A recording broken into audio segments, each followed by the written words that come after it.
Şimdi barış ve demokratik toplum süreci Kürt tarafının attığı adımlarla önemli bir aşamaya gelmiş durumda. Şimdi ikinci aşamaya geçiş noktasına gelindi. Önder Apo da birinci aşama atılan adımlarla tamamlandı demişti. Şimdi ikinci aşama için devletin atması gereken adımlara işaret ediliyor. Bunun için de yasal düzenlemeler gerekiyor. İsterseniz şöyle başlayalım. Süreç hangi aşamada diye sorayım ve devlet ve iktidarı bekleyen halleri nasıl değerlendiriyorsunuz? Doğrusu hangi aşamada olduğumuzu şöyle ifade etmek lazım. Evet, artık ikinci aşamaya, müzakerelerin başlangıcı diye tarif edebileceğimiz aşamaya geçmemiz gerekiyor. Çünkü ilk dönem atılması gereken adımların hepsi atılmış durumda. Daha doğrusu Kürt tarafının atması gereken adımların hepsi atılmış durumda. Hepiniz hatırlarsınız, sürecin başlangıcında Sayın Bahçeli'nin mecliste grup konuşmasında ifade ettiği şeyler vardı. Ne ifade etmişti Sayın Bahçeli? Sayın Bahçeli, Sayın Öcalan tarafından örgütün fesih ve silah bırakma sürecinin başlatılması çağrısında bulunmuştu. Eğer bunlar gerçekleşirse Türkiye Cumhuriyeti Devleti'nin de buna bağlı bir şekilde bu süreçten sonra gerekli adımları atacağı uyarısında ya da taahhüdünde bulunmuştu. Bunlar neydi? Birincisi, umut hakkı dahil olmak üzere Kürt sorunun önündeki bütün engel teşkil eden sorunların da bir vesileyle tartışılabileceğini ve çözülebileceğini, çözme mekanizmalarının oluşturulabileceğini söylemişti. Aslında bu bir taahhüttü aynı zamanda. Evet. Şartlı bir taahhüttü. Şartı neydi Sayın Bahçeli'nin? Kürt tarafının Sayın Öcalan'ın silah bırakma çağrısı yapması ve örgütünü feshetme çağrısı yapmasıydı. Şimdi bu çağrı hepimizin hatırlayacağı gibi 1 Ekim'de gerçekleşmişti. Bu 1 Ekim tarihinden hemen sonra Sayın Öcalan özellikle 27 Şubat çağrısıyla bunu bütün dünyaya, başta kendi örgütü olmak üzere bütün dünya kamuoyuna deklare etti. Evet. Çok olumlu bir şekilde de kendi örgütü bu çağrıya müsbet bir şekilde, olumlu bir şekilde icabet etti. Bu çağrının gereklerini yaptı. Önce Fesih Kongresi gerçekleştirdi. Önce silahlı çatışma sürecini durdurma kararı aldı. Peşinden Fesih Kongresi yaptı. Peşinden silahların devre dışı bırakılacağına dair adımlar peş peşe geldi. İlk önce biliyorsunuz silahlar yakıldı. Sonra da Türkiye'nin dışına kendi güçlerini çekti PKK. Evet. Bu açıdan Sayın Öcalan ve Kürt tarafı, Kürt Özgürlük Hareketi aslında kendilerinin istenen bütün süreçleri işletmiş oldu. Bütün bunlar da bütün kamuoyu tarafından gözlemlendi. Çeşitli kurumlar gitti, bu konuda raporlar aldı, gözlemler yaptı, bunları kamuoyuyla paylaştı. Aydın yazar, akademisyen, gazeteciler bu sürecin ortağı oldu. Şimdi bütün bunlardan sonra bu birinci aşama olarak eğer değerlendirilecekse bir de bu işin ikinci aşaması var. İkinci aşaması da devletin üzerine düşen sorumlulukları yerine getirmesi aşamasıdır. Şimdi bu aşamayı bir türlü geçemedi. Bir türlü devlet bu konuda henüz adım atabilmiş değil. O yasal ve entegrasyona dair süreci başlatabilmiş değil. Şu an onun handikapını yaşıyoruz. Birinci adım bu konuda esasen komisyonun, Kürt sorunun çözümü ya da bu meselenin çözüme kavuşması bağlamında kurulan komisyonun İmralı cezaevinde Sayın Öcalan'ı ziyaret etmesi ve Sayın Öcalan'ın bu konudaki görüş ve önerilerini birinci ağızdan dinlemesi sürecidir. Bu sürecin henüz başlamamış olması büyük bir handikaptır, büyük bir kaygı gerekçesidir ve bu süreci deyim yerindeyse bin bir türlü provokasyona açık hale getirmiş durumdadır. Bu ikinci aşamaya başlamanın ilk adımı olarak bir an önce komisyonun İmralı Adası'nda Sayın Öcalan'ı dinlemeye gitmesi bu süreci hızlandırır.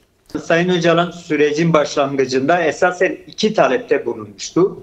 Bir tanesi yasal düzenlemelerin yapılmasıydı. Evet. İkincisi aslında kendi koşullarının değiştirilmesi konusuydu. Kendi koşullarının değiştirilmesi meselesi kendisi çokça ifade etti. Ben yat, kat, makam vesaire istemiyorum. Şuradan buraya beni taşıyın. Şöyle bir lüks yerde, villada yaşayan talebinde değilim. Ancak ben toplumla diyalog kurmak istiyorum. Herkesle görüşebilmek istiyorum.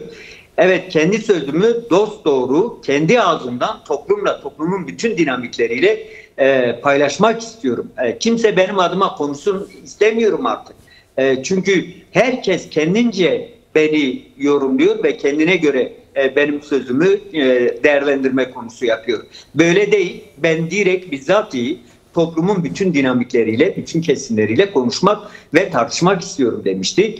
Komisyonun da örneğin komisyonda Sayın Öcalan adına edilen bir ton söz var, bir ton laf var. Herkes kendince konuşuyor. Komisyonun bu işin birinci derecede muhatabı, tarihsel mirasçısı, başlatıcısı ve bu süreçte en büyük sorumluluğu üzerine alarak ben çözmeye hazırım, bu gücü kendimde görüyorum diyen kişiyle görüşmeme gibi bir tutum içerisinde olmasa eşyanın tabiatına aykırıdır. Evet. Bu komisyonun ısrar edeceği, talep edeceği bir mesele değil. Komisyon Sayın Öcalan'ın çözüm perspektifi, bu meseleye nasıl yaklaştığını, Kürt sorunun hem ulusal düzeyde hem de bölgesel düzeyde nasıl çözüleceğine dair fikrine vakıf olması gerekiyor. Vakıf olmalı ki pratik adımlar atabilsin. Yoksa dedikodu yoluyla taşıma sözlerde bu sürecin doğru ilerlemeyeceğini hepimiz biliyoruz. Sayın Öcalan bu sorunun sorumluluğunu üstlenmiş ve bu süreci çözme konusunda en net iradeyi ortaya koymuş olan kişidir. Bu sorunun çözme parametrelerine en hakim olan kişidir. Dolayısıyla komisyon kendisini birinci ağızdan dinlemeli. Bu dinleme faaliyetinin bizce sürecin pratik adımlarının oluşabilmesinin de ana gerekçeleri haline gelecektir.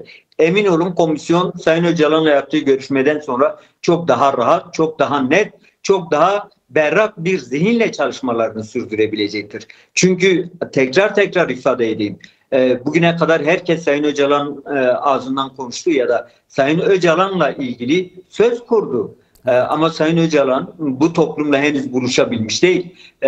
Komisyon dinleme faaliyetleri çerçevesinde bu işin baş muhatabını ve en büyük sorumluluğunu üstlenen kişiyle bu açıdan görüşmek durumundadır. Görüşürse bu sorunun doğru temellerde çözüm parametrelerini yakalayacaktır. O yüzden gerek ana muhalefetin gerekse iktidarda olan partilerin artık bu cesaretle, çünkü 100 yıllık bir sorunu çözme iradesinden bahsediyoruz. Evet. 100 yıllık Türkiye'yi çürüten, Türkiye'yi büyütmeyen, küçülten bir sorunun çözümünden bahsediyoruz. Bir zahmet de bu kadar cesaret gösterilebilsin. Bu komisyon madem Kürt sorunu çözme açısından ortaya çıkmış bir irade, ortak bir irade, o zaman cesur davranmalı. Sayın Öcalan'ı yerinde izlemeli, yerinde görmeli ve kendisiyle bu sorunu tartışabilmelidir. Bu sorun ancak bu tarzda çözülebilir. Başka türlü çözmek mümkün olmayacağını düşünüyoruz. Bu birinci adım açısından çok olumlu olacak. Evet. Siz de ifade ettiniz. Şu ana kadar kimse direkt hayır biz gitmeyeceğiz, gitmiyoruz, gitmenin bir faydası yok demiş durumda değil. O zaman gereğinin yapılması gerekiyor. Değerli Güler Yüz, bir yorum daha isteyeceğim sizden. Çünkü yine aynı konuyla ilgili komisyon İmralı'ya Önder Apo ile görüşmeye gitsin mi gitmesin mi konu başlığında. Hatırlarsınız siz de iktidara yakınlığıyla bilinen bazı medya grupları gitmesin şeklinde manşete taşımışlardı. Biraz önceki provokasyonlardan da kasıt biraz da sanırım buydu. Ama komisyonun İmralı'ya gidip Önder Apo'yu dinlemesinin işte önümüzdeki süreçte sürecin hızlanması açısından önemine değindiniz. Ben biraz da bu sürecin işte Önder Apo'yla görüşme sonrası hızlanan sürecin başarıya ulaşması durumunda Türkiye halklarına yansımasını biraz sormak isterim size. Çünkü şu anda bir muhalefet gerçekleştirilmeye çalışılıyor. Bir antipatik bir durum yaratılmaya çalışılıyor. Komisyonun İmralı'ya gidip gitmemesi konusunda Türkiye halklarına yansıması nasıl olacak? Şimdi bu konuda biz özellikle barış ve demokratik toplum sürecine ilişkin almış olduğumuz toplantıların hepsinde katıldığım toplantılarda herkese şu soruyu kendilerine sormalarını isterim. Evet. Bir dakikalığına herkes gözünü kapatsın ve barışın olduğu Türkiye'nin nasıl bir Türkiye olduğunu hayal etsin dedim. Şimdi biz bu ülkenin bütün kaynaklarını Kürt soruna bağlı sorun alanlarından gerçekleştiğini biliyoruz. Bir de yani bunu canlı yaşadık. Hepimiz bundan yoksullaştık. Hepimiz bundan antidemokratik uygulamalara maruz kaldık. Sadece Kürtler değil. Türkiye'de hak talebinde bulunan herkes bu sorunun adeta mağduru haline getirildi. Bir de bu ve benzer sorunlar dünyanın başka coğrafyalarında da yaşadı.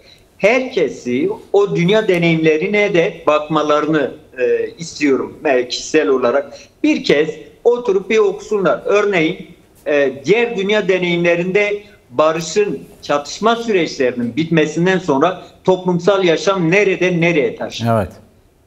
İşte bahsediyoruz ETA, İRA örnekleri, Baskı örnekleri, Güney Afrika örnekleri ve buna benzer birçok örnekten bahsediyoruz. Evet, yani bir zahmet hepimiz bir oturalım. O örneklerden sonra, yani barışın, müzakerenin başarıya ulaşmasından sonra barış ikliminde halklar neler elde etti, neler kazandı bir araştıralım. Evet. Bu durum bizi de bekliyor. Evet, daha zengin olacağız. Daha demokratik bir ülkede yaşayacağız. Birbirimizle daha rahat selamlaşabileceğiz. Çocuklarımızın geleceğine dair daha az kaygı duyacağız. Dolayısıyla bugüne kadar inkar ettiğimiz, yok saydığımız diller, kültürler, inançlar kendilerini daha rahat ifade edebilecekler. Peki. Daha rahat yaşamımızda var olabilecekler. Peki. Ya ben bir örnek vermek istiyorum. Şimdi buyurun, son cümlelerinizi alayım değerli Güler Yüz. Son cümlem olsun. Bazen hani kültürlerin yaşatılmasından bahsederken kültürlerin zenginliğimiz ve geleceğimiz açısından pozitif rol oynayacağını söylerken birileri işte propaganda yaptığımızı düşünüyorlar. Şimdi mesela bu ülkede bir Laz kültürü vardı. Biz Laz kültürünü bitirdik. Bu ülke Lazları yok etti. Laz kültürü namına bir şey bırakmadı. Şimdi bundan kim fayda sağladı? Türklerin başı göğe mi erdi? Türkler çok mu yüceldi? Lazları bitirmiş olmakla bu ülkeyi zenginleştirdik mi? Yoksa bu ülkenin tarihsel bir mirasını yok mu ettik? Evet.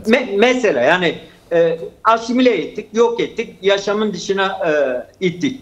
Türkler kendilerine sorsunlar. Büyüdüler mi? Güçlendiler mi? Zenginleştiler mi? Başları göğe mi erdiler? Çok daha mı Türk oldular? Peki. Şimdi barışın gelmesi durumunda kim ne zarar görecek? Tekrar söylüyorum, zamanımız kısıtlı, son cümle. Evet, herkes bir dakikalığına gözlerini kapatıp bu ülkeye barışın gelmesi durumunda neler kazanabileceğimizi bir kez daha tahayyül etmeli.